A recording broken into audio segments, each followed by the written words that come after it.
Hello friends, welcome to रोशन की class YouTube channel. दोस्तों, आप सभी का आज की इस वीडियो में एक बार फिर से बहुत बहुत स्वागत है। आज की इस वीडियो में आप लोगों के लिए लेके आऊँ यहाँ पे इतिहास विषय की पाठ्य योजना। और कक्षा की बात की जाए तो सिंधु सभ्यता आप कक्षा 6 में भी पढ़ा सकते हैं, कक्षा 7 में पढ़ा सकते हैं, कक्षा 8 में भी पढ़ा सकते हैं। क्योंकि सिंधु सभ्यता ऐसा टॉपिक है जो आप फिक्स नहीं है कि हाँ इसी क्लास में आप तीनों क्लासेस में पढ़ा सकते हैं। तो देखने के बाद अगर आप लोग को वीडियो अच्छी लगी तो प्लीज़ वीडियो को लाइक ज़रूर करिएगा। और ऐसी वीडियो अगर आप लोग डेली बेसिस पे देखना चाहते हैं, पाठ्य योजना से रिलेटेड वीडियो, सूक्ष्म पाठ्य योजना से रिलेटेड वीडियो, या फिर आप लोग बीएड कर रहे हैं, बीएड की क्लासेस देखना चाहते हैं, बीटीसी कर रहे हैं, बीटीसी की क्लासेस देखना चाहते हैं, तो शाम के 7 बजे लाइव क्लासेस चलाई जा रही हैं, उससे जुड़ के आप लोग लाभ उठा सकते हैं। बिल्कुल फ्री हैं सारी क्लासेस। तो चलिए देर नहीं करते हैं, स्टार्ट करते हैं आज की वीडियो। सबसे पहले पाठ्य योजना संख्या लिखनी होती है। देखिए लिखा गया जैसे यहाँ पे इस तरीके से आपको पाठ्य योजना संख्या लिखनी होती है। विद्यालय का नाम लिखना है जिस विद्यालय में आप पाठ्य योजना पढ़ाने के लिए जाएंगे, छात्र अध्यापक या फिर छात्र अध्यापिका का नाम लिखना है, जिससे ये पता चलता है कि किस डेट में आपने यहाँ पे आपका नाम क्या है। सॉरी, मैंने डेट बोल दिया, डेट इसके नीचे है। छात्र अध्यापिका का नाम, यानी लड़की हैं तो छात्र अध्यापिका का नाम हो जाएगा, लड़के हैं तो छात्र अध्यापक का नाम हो जाएगा। उसके बाद इस तरीके से बॉक्स बना के दिनांक लिखना है। कक्षा 7वीं यहाँ पे लिखा गया, 6वीं और 8वीं में लिख दे रहा हूँ, तीनों क्लास में पढ़ा सकते हैं। वर्ग अ है, इतिहास विषय है। समय चक्र है तीसरा। देखिए यहाँ पे समय चक्र लिखा गया, इसी को कालांश भी कहते हैं, याद रखिएगा, कालांश भी कहते हैं इसको। तो दोनों चीज़ें सेम होती हैं, समय चक्र लिखिए या फिर कालांश लिखिए। अवधि है 40 मिनट का और प्रकरण है सिंधु सभ्यता। अब इसके बाद देखिए लिखा गया सामान्य उद्देश्य, उसके सामने लिखा गया पूर्ववत। यहाँ पे देखिए, अगर आप लोगों को मैं समझा रहा हूँ एक चीज़, ध्यान से सुनिएगा। अगर आप लोग सामाजिक विज्ञान की कोई भी पाठ्य योजना बना चुके हैं या फिर इतिहास विषय की कोई पाठ्य योजना बना चुके हैं, उसमें अगर आपने सामान्य उद्देश्य लिखा है, क्योंकि सामान्य उद्देश्य का मतलब क्या होता है, आपका जो विषय होता है, इतिहास तो एक तरह से देखें तो उप विषय है। विषय किसका है? सामाजिक विज्ञान का। तो सामाजिक विज्ञान विषय आप पढ़ा चुके हैं अगर पहले, तो उसका जो उद्देश्य होता है उस विषय को पढ़ाने का, वो इसमें भी चेंज नहीं होगा, सेम रहेगा।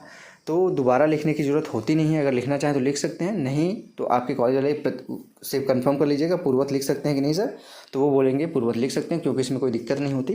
तो पूर्ववत लिख दीजिएगा। इसके पहले जो भी पाठ्य योजना आपने सामाजिक विज्ञान के बनाए, उसमें जितने भी सामान्य उद्देश्य लिखे हैं पूर्ववत लिखते हैं, वो सारी चीज़ें मान ली जाएंगी कि यहाँ पर आपने इंक्लूड की है। ठीक है।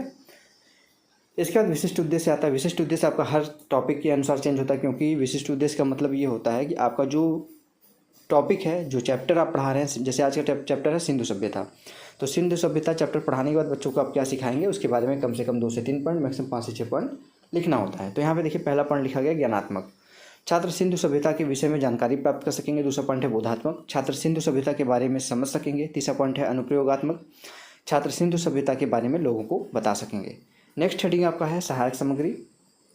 सहायक सामग्री में आप चौक, डस्टर, लपेट फलक, संकेतक, ये तो लिखेंगे। साथ में आप सिंधु सभ्यता की खुदाई से प्राप्त मकान का चित्र बना के ले जाइए, जिससे बच्चों को थोड़ा सा रुचिकर ढंग से आप पढ़ाएंगे तो और अच्छे से मन लगा के वो बच्चे पढ़ेंगे। नेक्स्ट हेडिंग आपका आता है पूर्व ज्ञान। पूर्व ज्ञान में देखिए यहाँ पे लिखा गया है छात्र सिंधु सभ्यता के बारे में सामान्य जानकारी रखते हैं। अब लेसन प्लान का सबसे इंपॉर्टेंट हेडिंग आता है, जिसको कहते हैं प्रस्तावना। प्रस्तावना कहिए, पाठ प्रस्तावना प्रश्न कहिए या फिर प्रस्तावना प्रश्न कहिए, तीनों चीज़ें सेम होती हैं। इसको 3 कॉलम में डिवाइड करना होता है। क्रम संख्या, छात्राध्यापक या फिर छात्राध्यापिका कथन, छात्र कथन। बच्चों से आप प्रश्न पूछेंगे, बच्चे उसका आंसर देंगे, फिर उस आंसर से दूसरा प्रश्न बनाएंगे, आप उसका आंसर मिलेगा, उससे तीसरा प्रश्न बनाएंगे। इसी तरीके से कम 3 प्रश्न पूछ के अपना प्रकरण निकलवा सकते हैं। ज़्यादा से ज़्यादा 5 से 6 प्रश्न पूछा जा सकता है अपना प्रकरण निकलवाने के लिए। तो यहाँ पे देखिए पहला प्रश्न पूछेंगे आप, प्राचीन काल में नगर कहाँ स्थित होते थे? तो बच्चे बताएंगे प्राचीन काल में नगर नदियों के किनारे स्थित होते थे। दूसरा प्रश्न, नदियों के किनारे की सभ्यता को क्या कहते हैं? बच्चे बोलेंगे नदियों के किनारे की सभ्यता को नदी घाटी सभ्यता कहते हैं या फिर घाटी सभ्यता कहते हैं। तीसरा प्रश्न है, भारतीय सभ्यता का उदय किस नदी के किनारे हुआ? तो बच्चे बोलेंगे भारतीय सभ्यता का उदय सिंधु नदी के किनारे हुआ। फिर चौथा प्रश्न देखिए, यहाँ पे थोड़ा सा मॉडिफाई मैं कर रहा हूँ, ध्यान से देखिएगा। यहाँ पे क्वेश्चन है भारतीय सभ्यता को और किस नाम से जाना जाता है? तो यहाँ पे सिंधु घाटी नदी सभ्यता को और किस नाम से जाना जाता है? तो ये बच्चे नहीं बता पाएंगे, मौन हो जाएंगे। मौन जैसे ही होंगे, आपको अपना उद्देश्य कथन बोलना होता है, यानी कि आप बच्चों को बताना कि उनको कौन सा टॉपिक पढ़ाने वाले हैं। तो यहाँ पे आप बताएंगे उद्देश्य कथन में, छात्रों आज हम लोग सिंधु सभ्यता के बारे में विस्तृत अध्ययन करेंगे। अब उस चैप्टर को बच्चों को पता चल गया कि उनको कौन सा चैप्टर आप पढ़ा रहे हैं, उस चैप्टर को आप पढ़ाना स्टार्ट कर सकते हैं। हेडिंग डाली है प्रस्तुतिकरण। प्रस्तुतिकरण में देखिए यहाँ लिखा गया अध्यापन की सुविधा है तो पाठ को 2 अन्वितियों में बांटा गया। अन्विति का मतलब होता है एक चैप्टर एक दिन में न पढ़ा के 2 दिन में पढ़ाया गया है। आपको यहाँ पर टीचिंग के टाइम पे एक ही दिन में करना होगा, लेकिन इसको बड़ा चैप्टर होता है तो उसको 2 दिन में 2-3 अनुविधियों में बांट सकते हैं। तो प्रथम अनुविधि है, देखिए इसको टोटल यहाँ पे 5 कॉलम में डिवाइड किया गया है। क्रम संख्या, शिक्षण बिंदु, छात्राध्यापक या फिर छात्राध्यापिका कथन, छात्र कथन, श्याम पटकारे। पहला शिक्षण बिंदु है सिंधु सभ्यता की खोज। विकासात्मक प्रश्न है पहला, विश्व की प्राचीन नगर सभ्यताओं का विकास कहाँ हुआ? बच्चे बोलेंगे विश्व की प्राचीन नगर सभ्यताओं का विकास नदी के किनारे हुआ। दूसरा प्रश्न, प्राचीन नगर सभ्यताओं का विकास नदियों के किनारे होने के से क्या लाभ था? बच्चे बोलेंगे प्राचीन नगर सभ्यता का नदियों के किनारे होने से पानी की उपलब्धता रहती थी। तीसरा प्रश्न, सिंधु नदी घाटी सभ्यता को और किस नाम से जानते हैं? बच्चे बोलेंगे सिंधु नदी घाटी सभ्यता को हड़प्पा सभ्यता के नाम से भी जाना जाता है। बच्चा और उसका चौथा प्रश्न पूछेंगे, सिंधु सभ्यता की खोज के बारे में आप क्या जानते हैं? बच्चे नहीं बता पाएंगे, मौन हो जाएंगे। अब इसका स्पष्टीकरण देंगे आप। सिंधु घाटी सभ्यता विश्व की प्राचीनतम सभ्यताओं में से एक है तथा भारत की पहली नगरीय सभ्यता थी। यह सभ्यता सिंधु नदी के किनारे प्राप्त हुई, इसलिए इसी कारण इसे सिंधु सभ्यता का नाम दिया गया। सिंधु सभ्यता का क्षेत्र अत्यधिक विस्तृत था। इसके कुछ प्रमुख क्षेत्र निम्न हैं, मोहनजोदड़ो, हड़प्पा, लोथल, कालीबंगा व गुजरात के कुछ प्रमुख स्थल हैं जहाँ से सिंधु सभ्यता की चिन्ह मिले हैं। दूसरा शिक्षण बिंदु है लोगों का सामाजिक जीवन। विकासात्मक प्रश्न है, भारत की पहली नगरीय सभ्यता कौन है? बच्चे बोलेंगे भारत की पहली नगरीय सभ्यता सिंधु सभ्यता है। दूसरा प्रश्न है इसमें, सिंधु सभ्यता कितनी प्राचीन है? बच्चे बोलेंगे सिंधु सभ्यता 500 से 500 साल प्राचीन सभ्यता है। इसको क्लियर कर लीजिएगा। सातवां प्रश्न है अगला, सिंधु सभ्यता किस नदी के किनारे प्राप्त हुआ? बच्चे बोलेंगे सिंधु सभ्यता सिंधु नदी के किनारे प्राप्त हुआ। और आठवां प्रश्न है, सिंधु सभ्यता के सामाजिक जीवन कैसा था? बच्चे नहीं बता पाएंगे, मौन हो जाएंगे। इसका स्पष्टीकरण देंगे आप। खुदाई में मिले अवशेषों से पता चलता है कि सिंधु सभ्यता के लोग अति ज्ञानवान थे। यहाँ की सभ्यता अति विकसित थी। खुदाई में अनेक मूर्तियाँ मिली हैं जो इनकी ईश्वर आस्था को बताती हैं।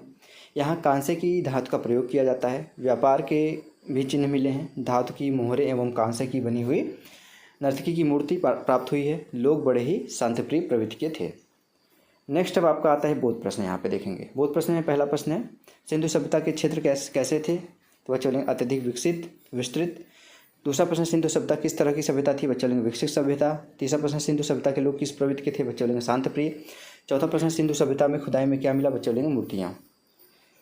निरीक्षण कार्य है, छात्राध्यापक या फिर छात्राध्यापिका, लड़के हैं तो छात्राध्यापक, लड़की हैं तो छात्राध्यापिका, छात्रों के श्यामपट सार उतारने को कहेगा तथा कक्षा में घूम घूम कर उसका निरीक्षण करेगा।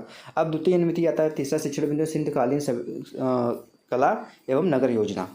विकासात्मक प्रश्न है, सिंधु कला के लोगों की सबसे प्रमुख विशेषता क्या थी? बच्चे बोलेंगे सिंधु काल के लोग की सबसे प्रमुख विशेषता नगर निर्माण थी।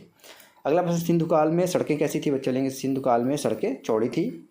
सिंधु काल में स्नानागार कैसे थे? बच्चे बोलेंगे सिंधु काल में स्नानागार विशाल थे। सिंधु काल में के बारे में आप क्या जानते हैं? बच्चे डिटेल में नहीं बता पाएंगे, मौन हो जाएंगे। फिर से इसका स्पष्टीकरण देंगे आप। सैंधव सभ्यता, सिंधु सभ्यता को सैंधव सभ्यता भी कहते हैं, अति उच्च कोटि की एक विकसित सभ्यता थी। इनके अनेक प्रमाण हैं, पत्थर की मूर्तियाँ, धातु मूर्ति, मुहर आदि। ये सिंधु सभ्यता के अत्यधिक विकसित होने का प्रमाण है। इस काल के लोगों की सबसे प्रमुख विशेषता थी नगर निर्माण योजना थी। यहाँ विशाल स्नानागार थे, सड़कें चौड़ी थी, नदियाँ साफ सुथरी थी एवं सुसंबद्ध नगर जैसे होने चाहिए, वे सारे गुण सिंधु नगरीय सभ्यता में विद्यमान थे। अगला शिक्षण बिंदु सिंधु सभ्यता का पतन। सिंधु सभ्यता प्रश्न है विकासात्मक, सिंधु सभ्यता में नदियाँ कैसी थी? बच्चे बोलेंगे सिंधु सभ्यता में नदियाँ साफ थी। दूसरा प्रश्न है, सिंधु सभ्यता में नगर योजना कैसी थी? बच्चे बोलेंगे सिंधु सभ्यता में नगर योजना व्यवस्थित थी। 15वां क्वेश्चन है, सिंधु सभ्यता किस कोटि की सभ्यता थी? बच्चे बोलेंगे सिंधु सभ्यता उच्च कोटि की सभ्यता थी। नेक्स्ट प्रश्न है, सिंधु सभ्यता का पतन कब हुआ? बच्चे नहीं बता पाएंगे, मौन हो जाएंगे। इसका स्पष्टीकरण देंगे। 1700 ईसा पूर्व के लगभग सिंधु घाटी की सभ्यता के पतन के लक्षण स्पष्ट दिखाई देने लगे थे। इस सभ्यता के अंत के संबंध में अब भी मतभेद हैं। अधिकांश विद्वानों के अनुसार इस सभ्यता का अंत बाद में हुआ। सिंधु घाटी सभ्यता अति विकसित थी, परंतु फिर भी उसका निम्न कारण से पतन हुआ।